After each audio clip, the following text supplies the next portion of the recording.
Hello guys, good morning. Ito nga pala si Tito Jules sa Tito Jules Farm dito sa Ipil, Zamboanga, Sibugay. Ayun, today is Saturday, April 25 na.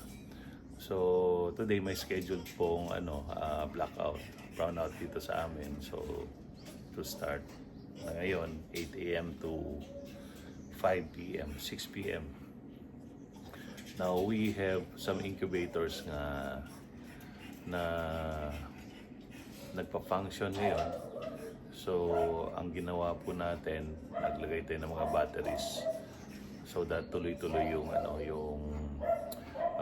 takbo ng mga incubators. Okay, tingnan natin ha. So we'll see, check natin yung mga incubators dito. Ito sila. Ayun. Ito yung mga incubators natin. So, as you can see, merong mga maliliit na batteries. Ito. 1, 2, tapos 3. Itong pang-apat, pahinga muna. Dahil kakaschedule na nung hatch Thursday. So, kahapon, dineliver na natin sa farm yung mga chicks dito. Okay?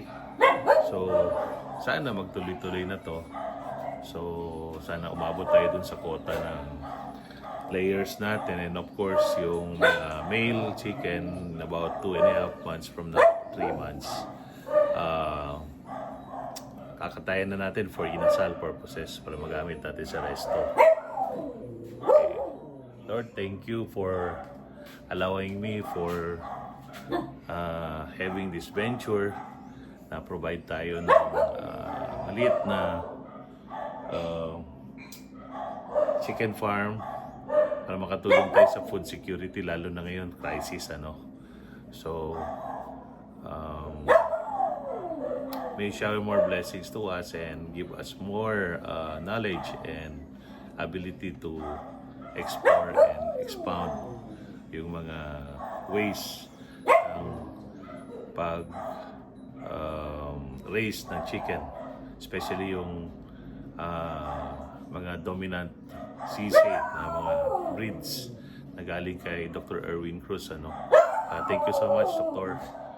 And we'll continue to follow whatever program you inculcate to us.